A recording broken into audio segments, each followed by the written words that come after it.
Hello students, welcome to our channel Kiran Singh maths Pathshala. I am your maths teacher Kiran Singh. बच्चों, आज के video में हम लोग सबसे पहले थ्योरम 6.4 को प्रूव करेंगे। हमारे पास थ्योरम 6.4 का स्टेटमेंट है। इसमें बोल रहा है if a transversal intersects two parallel lines then each pair of interior angles on the same side of the transversal is supplementary. तो जो सबसे पहले बोल रहे हैं हम लोग वैसा ही काम करेंगे। सबसे पहले आप देख रहे हैं यहाँ पर कोई ट्रांसवर्सल है एंड वो दो पैरेलल लाइंस को क्या कर रहा है, इंटरसेक्ट कर रहा है। तो सबसे पहले हम लोग क्या करेंगे, दो पैरेलल लाइंस को ड्रॉ करते हैं। आप देखें, ये हमारे पास दो पैरेलल लाइंस हो गए। ये फर्स्ट लाइन है, इसका नाम हम लोग दे देते हैं ए बी। सेकेंड लाइन हमारे पास है सी डी। अब इसको एक ट्रांसवर्सल कट कर रहा है, इसका नाम आप एल दे दें, आप दूसरा भी नाम दे सकते हैं। अब ये हमारे पास इतना इन्फॉर्मेशन हो गया। अब उसके बाद हमारे पास क्या बोल रहा है कि then each pair of interior angles on the same side. Interior angles आप देख रहे हैं, ये हमारे पास इंटीरियर एंगल्स मतलब अंदर के एंगल को इंटीरियर एंगल्स बोलते हैं। तो सेम साइड के जो इंटीरियर एंगल्स हैं ये दोनों, इनका सम भी 180 डिग्री होगा एंड इन दोनों का भी सम 180 डिग्री होगा। ये आपको प्रूफ करना है। तो सबसे पहले हम लोग गिवन लिखते हैं। हमारे पास जो गिवन इन्फॉर्मेशन है सबसे पहले हम लोग उसे लिखते हैं। आप गिवन में देखें, हमारे पास है A B parallel C D के है and L is a transversal. L एक ट्रांसवर्सल है। अब उसके बाद देखिए हमें प्रूफ क्या करना है। तो प्रूफ में हमें करना है, हम लोग इसका अगर नेमिंग कर दे, अब देखिए हम लोग नेमिंग करते हैं। 1 2 3 4 हो गया, 5 6 7 8। तो हमें प्रूफ करना हो जाएगा फर्स्ट पार्ट में angle 4 plus angle 5 equal to 180 degree and next हमारे पास हो जाएगा angle 3 plus angle 6 equal to 180 degree. ये आपको प्रूफ करना है। अब इसके बाद हमारा प्रूफ स्टार्ट होगा। अब आप यहाँ पे देख सकते हैं कि एंगल 3 प्लस 4 आपके पास लीनियर पेयर बन रहा है। तो लिख सकते हैं हम लोग angle 3 plus angle 4 equal to 180 degree. ये लीनियर पेयर ऑफ एंगल्स भी लिख सकते हैं या डायरेक्ट आप लीनियर पेयर भी लिख सकते हैं। इसको हम लोग इक्वेशन नंबर 1 मान लेते हैं। नेक्स्ट आप देखें यहाँ पर एंगल 3 एंगल 5 के बराबर होगा। क्यों? क्योंकि ये आपके पास क्या है, अल्टरनेट इंटीरियर एंगल्स है। तो हम लोग लिख सकते हैं angle 3 equal to angle 5 alternate interior angles. ये सेकेंड इक्वेशन हो गया। आप देखिए अब एंगल 4 इक्वल टू एंगल 6 भी होगा। ये दोनों भी अल्टरनेट इंटीरियर एंगल्स हैं। Angle 4 equal to angle 6 alternate interior angles. ये थर्ड हो गया। अब आप देखिए फ्रॉम 1 एंड 2 से हम लोग हमें क्या मिल रहा है, from equations 1 and 2 we get. आप देख रहे हैं कि एंगल 3 एंगल 5 के बराबर है। तो हम लोग 3 के प्लेस पे 5 को क्या करेंगे, पुट करेंगे, सब्स्टिट्यूट कर देंगे। यानी हम लोग लिख सकते हैं क्या, एंगल 4 को तो 4 रहने देंगे बट एंगल 3 के प्लेस पे एंगल 5 लिख देंगे। तो हमारे पास हो गया एंगल 4 प्लस 5। आप पहले लिख सकते थे ये भी एंगल 5 के जगह, एंगल 3 के जगह पे पहले 5 लिख ले फिर 4 लिखे, लेकिन इस तरीके से आप लिख सकते हैं क्योंकि आपको प्रूफ में ये लिखा गया था। इसलिए हम लोग 4 को तो 4 रहने दिए बट 3 के प्लेस पे 5 पुट कर दिए इक्वल टू 180 डिग्री। यहाँ पे आप लिख सकते हैं since angle 3 equal to angle 5 है। ये फर्स्ट पार्ट आपका प्रूफ हो गया। अब देखें अगेन हमारे पास from equation 1 and 3, from equations 1 and 3 we get. हमारे पास क्या हो जाएगा, आप देखें 3 को तो रहने देंगे लेकिन 4 के प्लेस पे 6 पुट करेंगे। तो angle 3 plus angle 6 equal to 180 degree. हमारे पास हो जाएगा since angle 4 equal to angle 6 है। तो हम लोग 4 के प्लेस पे क्या पुट कर दिए, 6 पुट कर दिए। तो आप देखिए आपका फर्स्ट पार्ट भी प्रूफ हो गया, angle 4 plus 5 180 degree and 3 plus 6 भी 180 डिग्री। आपको यही दोनों प्रूव करना था। इस तरीके से आपका थ्योरम 6.4 कंप्लीट हो गया। अब हमारे पास थ्योरम 6.5 है। इसमें बोल रहा है if a transversal intersect two lines such that a pair of interior angles on the same side of the transversal is supplementary, then the two lines are parallel. अभी आप जो 6.4 को प्रूफ किए उसी का ये कन्वर्स है। इसमें पहले ही सप्लीमेंट्री दिया हुआ है इंटीरियर एंगल्स का सम, तो आपको दिखाना है कि लाइंस पैरेलल होंगे, तो पिक्चर आपका सेम ड्रॉ होगा। इसमें भी हम लोग 2 लाइन ड्रॉ करेंगे, बट वो पैरेलल्स हैं कि नहीं वो हमें पता नहीं है। अब आप देखें 2 लाइन्स हम लोग ड्रॉ कर लिए, एंड इसमें भी एक ट्रांसवर्सल है, इसका भी नेमिंग सिमिलर होगा ए बी। ये आपका हो गया सी डी, ये एल लाइन है। हम लोग इसमें भी एंगल्स का नेमिंग कर लेते हैं। हमारे पास हो गया 1 2 3 4 5 6 7 8। हमारे पास सबसे पहले हमारे पास जो गिवन इंफॉर्मेशन है हम लोग उसे लिखेंगे। गिवन में आप देखें हमारे पास क्या है, हमारे पास दिया हुआ है A B and C D are 2 lines. 2 lines हैं, ये पैरेलल हैं कि नहीं ये हमें पता नहीं है। And L is the transversal, आप देख रहे हैं एल एक ट्रांसवर्सल है।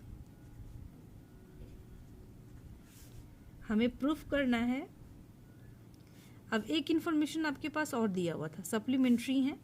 इट मीन्स कि हम लोग लिख सकते हैं angle 4 + 5, angle 4 + 5 equal to 180 degree है। अब देखिए आपके पास लिखा हुआ है सप्लीमेंट्री है, एंड एंगल 3 + एंगल 6 भी आपके पास 180 डिग्री है। अब हम लोग लिखेंगे टू प्रूव। हमें प्रूफ करना है कि दोनों लाइंस पैरेलल हैं। It means A B parallel to C D. अब हमारा प्रूफ स्टार्ट होगा। प्रूफ में आप देख सकते हैं जो इन्फॉर्मेशन है हम लोग उसी का यूज करेंगे। एंगल 4 + एंगल 5 ये 180 डिग्री, इट इज गिवन। इसको इक्वेशन नंबर 1 मान लेते हैं। अब आप देखिए 1 + 5 ये भी तो 180 डिग्री होगा क्योंकि दोनों लीनियर पेयर बना रहे हैं। Angle 1 + angle 4 equal to 180 degree, they are forming linear pair of angles. Linear pair of angles, ये इक्वेशन नंबर 2। तो हम लोग देखते हैं from equations 1 and 2 we get. आप देख रहे हैं अगर RHS इक्वल है तो LHS भी इक्वल होगा। हम लोग लिख सकते हैं angle 4 + 5 equal to angle 1 + angle 4। आप देख रहे हैं सिमिलर चीज कैंसिल हो जाएगा, हमारे पास हो जाएगा एंगल 5 इक्वल टू एंगल 1। अब आप देखें एंगल 5 एंड एंगल 1, यहाँ पे देखें एंगल 5 एंड एंगल 1 दोनों करस्पॉन्डिंग एंगल है। अगर करस्पॉन्डिंग एंगल्स इक्वल हैं तो लाइंस हमारी क्या होंगे, पैरेलल। तो हम लोग यहाँ पे लिखेंगे विच आर corresponding angles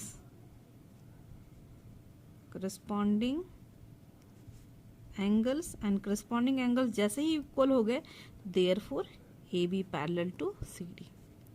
इस तरीके से आपका थ्योरम 6.5 भी प्रूफ हो गया। अब हमारे पास थ्योरम 6.6 है। इसमें बोल रहा है lines which are parallel to the same line.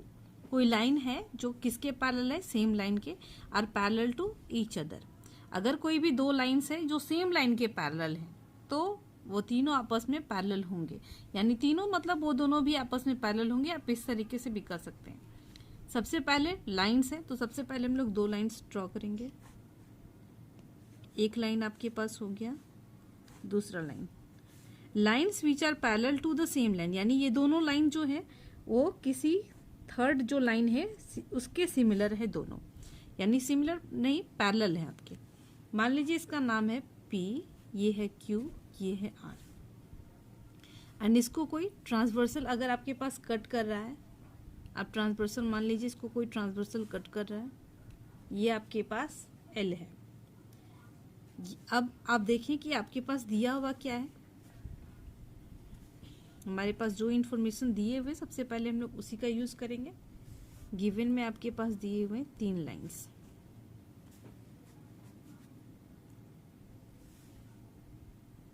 P, Q and R are 3 lines।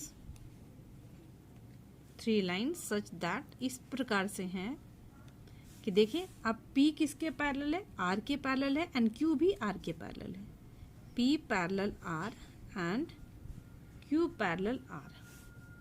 तो आपको दिखाना है कि P पैरेलल R है, Q भी पैरेलल R है, तो ये दोनों भी आपस में पैरेलल होंगे।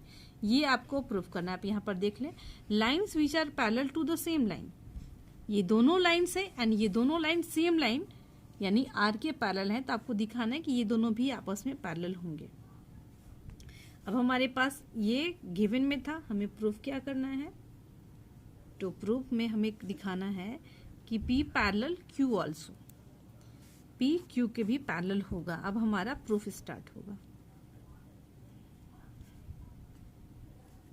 आप देखिए प्रूफ में, तो प्रूफ में ही हम लोग लिखेंगे कि लेट मान लेंगे कि एल कोई एक ट्रांसवर्सल है। हमारे पास प्रूफ में हम लोग लिखते हैं P parallel R and L is the transversal. P parallel R है एंड एल एक ट्रांसवर्सल है। आप एंगल्स का नेमिंग भी कर सकते हैं। ये मान लेते हैं हमारे पास एंगल 1 है, ये 2 है, ये एंगल 3 है। तो आप देखें अगर ये दोनों लाइंस पैरेलल हैं, ये एक ट्रांसवर्सल है, तो एंगल 1 इक्वल टू एंगल 3 होगा। तो हम लोग लिख सकते हैं therefore angle 1 equal to angle 3। Corresponding angles, इसको इक्वेशन नंबर 1 मानते हैं। अब अगेन देखें हमारे पास Q भी R के ही पैरेलल है, तो हम लोग लिखते हैं again Q parallel R and L is the transversal. L इसमें भी क्या है, ट्रांसवर्सल है। तो देयरफॉर आप देखिए अगर L ट्रांसवर्सल है, अगर Q भी R के पैरेलल है, तो angle 2 and angle 3 are also corresponding angles. तो हम लोग लिख सकते हैं angle 2 equal to angle 3 corresponding